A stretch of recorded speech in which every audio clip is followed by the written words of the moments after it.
automation and intelligence in the future. This is AI Expo Africa, and we're speaking to Wiebke Toussaint. She is a master's student with the Center of Artificial Intelligence at UCT. Wiebke, you were in charge of an entire track for the last 2 days.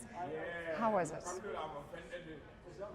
It's been really exciting to see how many applications of AI are already happening.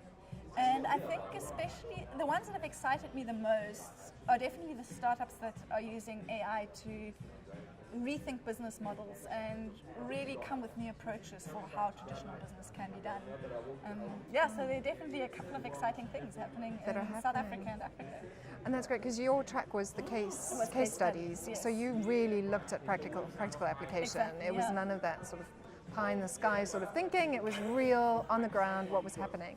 Is there a case study that you can share with us? Yeah, so I think there were two businesses that excited me a lot. Well, a couple, but two that stand out. The first one, I'm maybe a bit biased because it was today, so it's fresh in memory.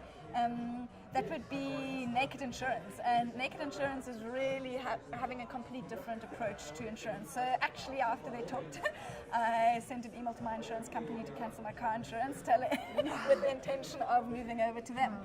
And the way in which they've integrated data and AI really from the bottom up, like modeling the whole business around it, is fantastic. So instead of having to go through tedious forms, wait for a couple of days, speak to an agent to even just get your insurance set up, it's very quick on that.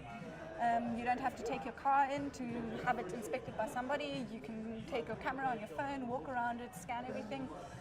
Claims process similar. You take a video of yourself at an accident scene. You take a photo of the accident like the damage to your car, and within 10 seconds, 20 seconds, you can have your claim approved.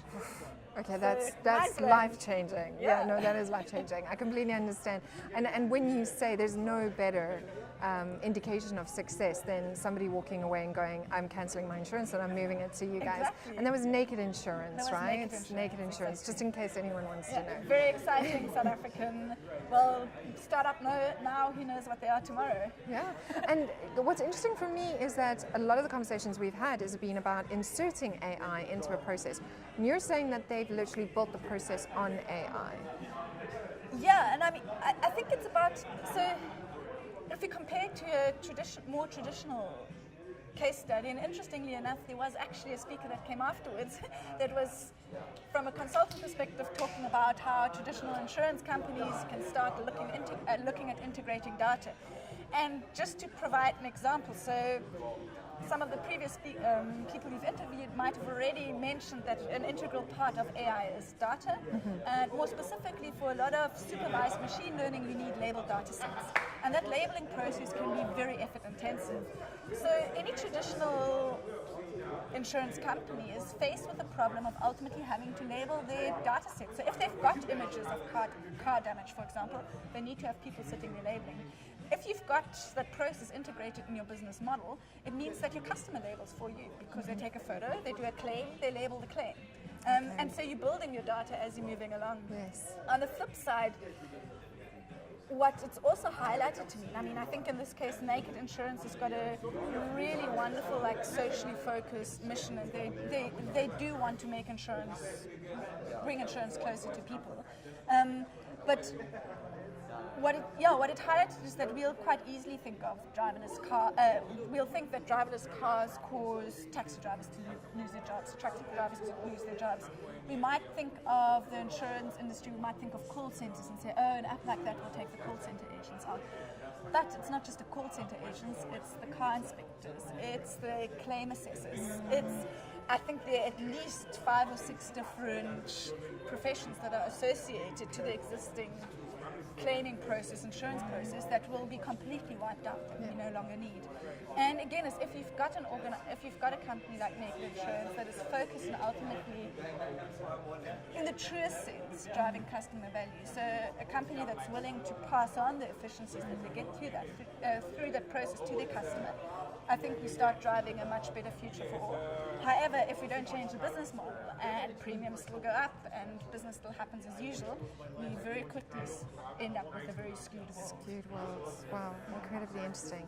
And your masters, What is it on? Are we allowed to ask? You are allowed to ask, and I can now explain it in 30 Layman's, seconds. 1 minute. layman's terms.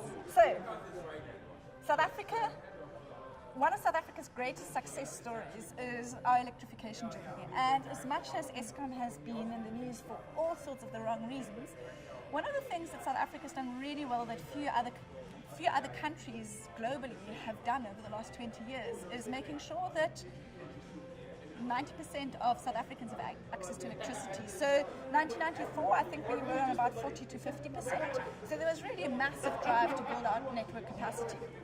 Now, the residential energy sector is a big consumer of electricity.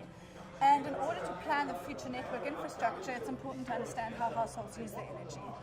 So over the past 20 years, there's been a collaborative project between municipalities and utilities and academic institutions to gather data to understand how households use energy. So effectively what I've done is for 20 years, I've got the energy consumption data of 15,000 households together with their socio-demographic characteristics. And I've been applying unsupervised machine learning together with expert models to get to create explainable customer archetypes. So ultimately, if I know, for example, that a household has water access in a standpipe in a community, and I know that their roof is made of corrugated sheeting. Exactly, corrugated sheeting, and I know that it's in the Free State. Okay. I can approximate or estimate that on a Sunday in a summer month, its energy use on average will be like this.